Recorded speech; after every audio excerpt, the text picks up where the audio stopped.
여러분 안녕하십니까? 드디어 지구촌의 수영축제가 개막했습니다. 경기는 이미 시작했고 이 뉴스가 끝나면 곧바로 개회식이 진행됩니다.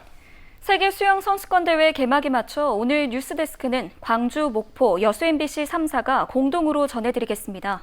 그럼 먼저 개회식장으로 가보겠습니다. 광주여대 다목적 체육관에서는 각국의 선수단과 문재인 대통령이 참석한 가운데 잠시 뒤인 8시 20분부터 개회식이 열립니다. 현장 연결합니다. 송중근 기자, 지금은 식전 행사 중이죠? 네, 지금은 개회식을 앞두고 분위기를 띄우는 식전 행사가 진행 중에 있습니다.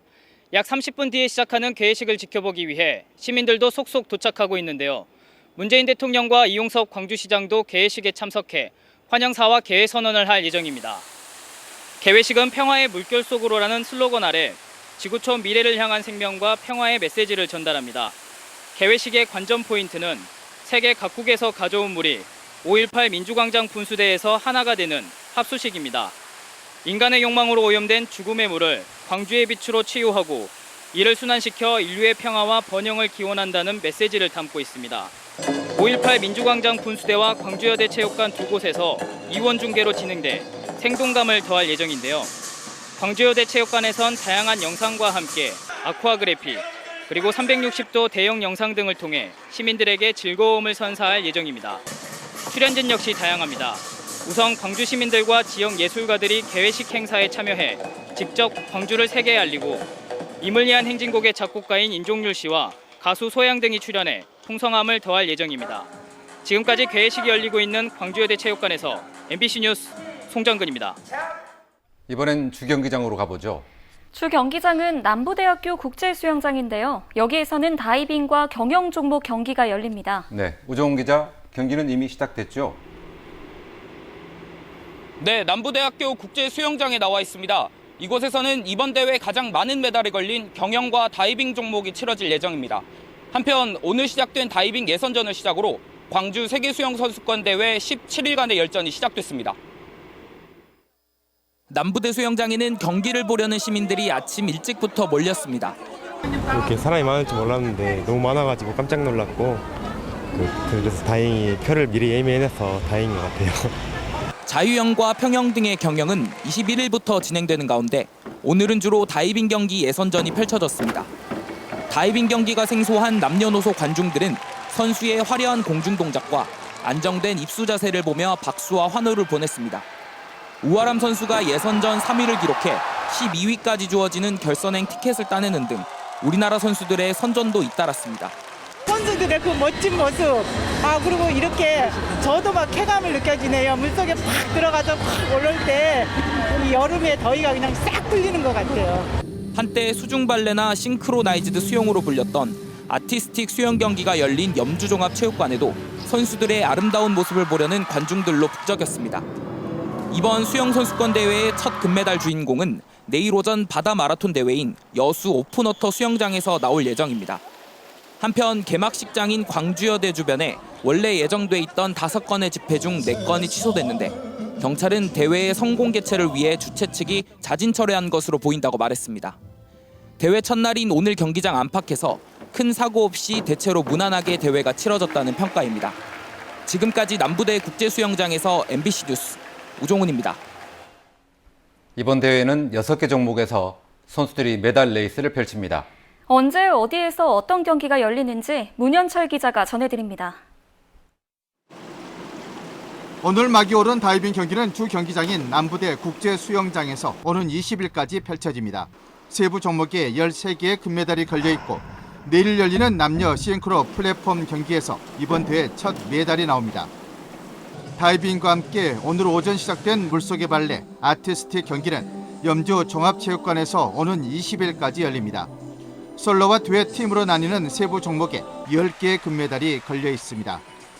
수영의 마라톤으로 불리는 오픈 워터 경기는 여수 엑스포 해양공원에서 내일부터 오는 19일까지 열립니다. 5km, 10km, 25km 코스에 금메달 7개가 걸려 있습니다. 우리나라는 개최국 자격으로 남녀 8명의 선수들이 첫 출전합니다. 모레 시작되는 수구 경기는 이번 대회의 유일한 단체 경기로 남녀 각 1개씩의 금메달이 걸려 있습니다. 오는 27일까지 남부대 종합운동장에 조성된 임시풀에서 경기가 열리고 사상 첫 출전하는 우리나라 여자 대표팀 경기는 모레 낮 12시 30분에 예정돼 있습니다. 이번 대회 절반이 넘는 메달이 걸려있고 가장 많은 선수들이 출전하는 경영은 오는 21일부터 28일까지 주 경기장인 남부대 국제수영장에서 열립니다. 42개의 금메달을 놓고 세계 최정상 선수들이 진검 승부를 펼칩니다. 이번 대회 종목 중 가장 먼저 입장권이 매진된 하이다이빙 경기는 오는 22일부터 사흘 동안 조선대 축구장에 마련된 임시풀에서 열립니다. 남자는 지상 27m, 여자는 지상 20m의 아찔한 높이에서 무등산을 배경으로 펼쳐질 하이다이빙은 이번 대회의 백미가 될 것으로 기대를 모으고 있습니다. 개최국인 우리나라는 하이다이빙을 제외한 5개 종목에 82명의 선수들이 출전해 금빛을 향한 물살을 가릅니다. MBC 뉴스 문현철입니다.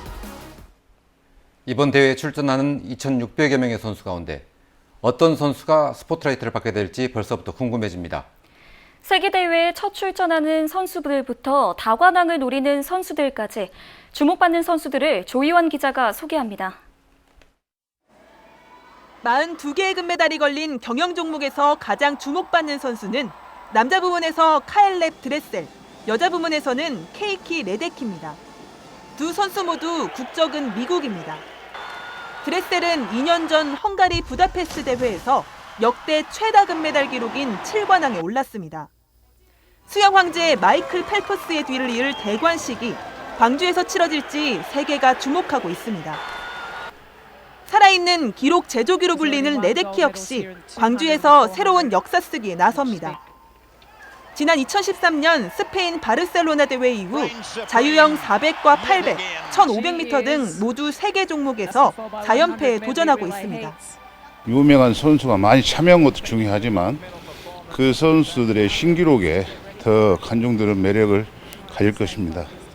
아시아권에서 가장 주목받는 선수는 중국의 순양으로 자유형 400m에서 우승을 차지할 경우 이 종목 최초의 4연패를 달성하게 됩니다. 금메달 13개가 걸린 다이빙 종목에서는 중국 선수들이 압도적인 강세를 보이고 있는데 차오위안과 스팅마오 등 간판급 스타들이 빅고울에서 금빛 메달 사냥에 나섭니다. 이번 대회에 참가하는 우리 선수 가운데 메달이 기대되는 선수는 다이빙의 우하람과 여자 혼영 200m의 김서영, 여자 배영 100m의 임다솔 선수입니다. 여자 수구대표팀은 사상 처음으로 세계 수영대회에 출전합니다. 짧은 연습 기간에도 불구하고 첫 골, 첫 승에 대한 열정으로 뭉쳤습니다.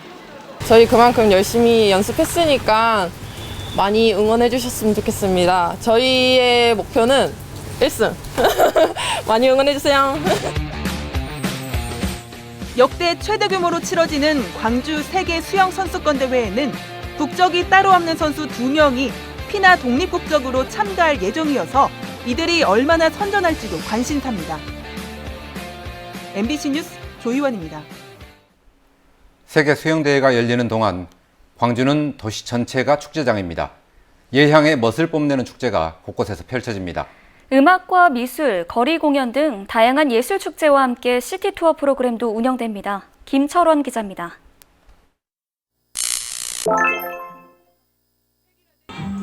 주말 저녁마다 프린지 페스티벌이 열리는 5.18 민주광장. 수영대회 기간에는 마술쇼와 마임, 퍼포먼스 등 더 화려한 거리 공연이 펼쳐지고 월드뮤직 페스티벌과 청년축제도 열립니다. 일요일인 모레는 인기그룹 YB 등이 출연하는 사운드파크 페스티벌이 열리고 바로 앞 전일빌딩에서는 미디어 파사드를 선보입니다. 5.18 민주광장에서 가까운 대인 예술 야시장에서도 금요일과 토요일 밤에 특별 야시장을 운영합니다. 광주문화예술회관에서는 내일부터 9일 동안 아트 바캉스를 표방한 그라제 공연예술축제가 열립니다. 클래식과 대중음악, 연극과 국악 등 다양한 장르의 공연이 펼쳐지고 밤마다 야외극장에서 영화도 상영합니다.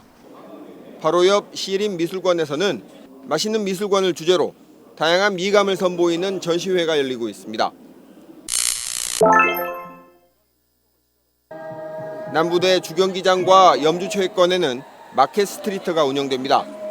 특히 남부대에는 VR과 AR로 게임을 즐기거나 K-팝 댄스를 체험할 수 있고 전국 각지에서 온 예술단들의 공연도 감상할 수 있습니다. 하이다이빙 경기가 열리는 조선대에서는 스트리트 아트 작품으로 색다른 재미를 선사합니다.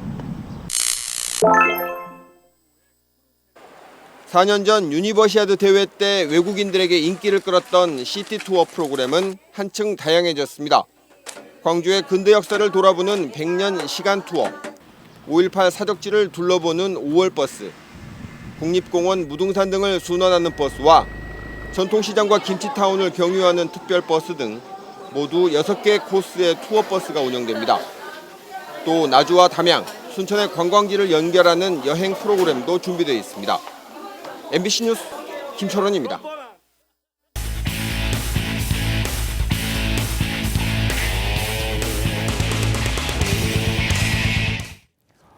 여러분 안녕하십니까? 금요일 밤 뉴스데스크 계속해서 여수에서 진행합니다. 여름철은 특히 노인들에게 힘든 계절입니다. 고령화 현상이 심해지면서 폭염 속 온열 질환에 노출되는 노인들도 급속히 늘고 있는데요. 여름철 안전진단 기획 세 번째 순서로 오늘은 이제 곧 다가올 혹서기, 노인들을 위해 어떤 대책들이 필요할지 김종수 기자가 짚어봤습니다. 후텁지근한 날씨 속에서도 밭작물 관리가 한창입니다. 특히 이들 대부분이 고령자들이지만 농산일에서 손을 놓기가 쉽지 않습니다. 이제 힘들 때는 안에 뿌려. 안에 불나게도 또 해지고 또 해지고. 농번기가 지났지만 밭작물의 경우 일손 부족으로 해당 농민들의 하루는 분주할 수밖에 없는 상황. 이 때문에 폭염 속에서도 밭일에 나서고 있는 노인들을 심심치 않게 볼 수 있습니다. 뜨거울 때 할 수밖에 없는 작목입니다. 네. 고추랑 콩 이런 거 다요. 젊은 사람도 힘들죠. 근데 이제 노인들은 얼마나 더 힘들겠어요. 또 외부에서 혼자 일하는 경우가 많아 온열 질환 발생 시 구조가 늦어질 수 있다는 우려도 제기되고 있습니다. 전라남도에 따르면 매년 여름철 온열 질환 출동 건수가 꾸준히 늘고 있는 가운데 대상자들이 고령층에 집중돼 있습니다. 이들의 외부 활동을 강제할 수 없는 데다 사고 발생 시 신속한 대응도 힘들어 폭염을 피하는 것 외에는 뾰족한 대안도 없습니다. 이와 관련해 소방당국은 적절한 휴식과 함께 주민들과 협업 위주의 활동이 사고를 막는 데 도움이 될 수 있다고 강조합니다. 공공근로 형태로 이루어지고 있는 노인 일자리 사업 현장도 상황은 마찬가지. 떼약볕을 피해 근로시간을 줄이고 사전 안전교육도 이루어지고 있지만 온열질환 발생 위험은 늘 상존합니다. 현재 도내 노인 일자리 사업 참여 인원은 4만여 명. 매년 인력과 예산이 늘고 있는 가운데 야외에서 이루어지는 공익형 사업이 대부분이어서 적절한 현장 대응이 무엇보다 중요합니다. 본인이 느끼는 것들이 조금 더 더딜 수밖에 없고 거기에 대해서 대처할 수 있는 능력, 신체 기능들도 떨어져 있기 때문에 조금은 더 일반 성인들에 비해서는 추가적으로 접근이 필요하고 관리가 필요할 거라고 생각이 듭니다. 전문가들은 또 응급 상황에 대처하는 전담 인력을 늘리고 대응 능력을 키우는 것이 피해를 줄이는 데 효과적이라고 조언합니다. 일자리 창출을 통한 노인들의 만족도 상승 못지않게 이들의 안전을 보장하는 것도 수반돼야 하기 때문입니다. 지난해 행정안전부의 지역 안전지수 평가에서 낮은 등급을 받았던 전라남도. 폭염과 폭우 등 재해와 맞물려 올 여름을 어떻게 극복할지가 안전지수 최하위 등급이란 불명예를 떨쳐버릴 수 있는 변수가 되고 있습니다. MBC 뉴스 김종수입니다. 네, 문재인 대통령이 오늘 전남도청을 방문해 전남의 경제발전 비전을 보고받고 적극 지원하겠다는 의지를 밝혔습니다. 전남 발전과 대한민국의 발전은 하나라며 격려를 아끼지 않았는데요. 하지만 한전공대 설립에 대한 구체적인 재정 지원 방안은 언급하지 않아서 아쉬움을 남겼습니다. 고익수 기자입니다. 지난해 전북 군산을 시작으로 오늘 10번째 전국 경제 투어지로 전남도청을 찾은 문재인 대통령. 섬과 해양 등 풍부한 자연 자원을 토대로 한 김용록 지사의 블루 이코노미 비전 발표에 대한민국 경제 활력의 블루칩이 될 것이라며 큰 기대감을 나타냈습니다. 에너지와 관광, 바이오, 이모빌리티, 건강도시 등 5대 프로젝트의 성장 발전에 지원 의지를 분명히 했습니다. 정부도 나주 빛가람 혁신도시를 에너지 밸리로 특화시키고 에너지 밸리가 차세대 에너지 신산업의 거점으로 성장하도록 최대한 지원할 것입니다.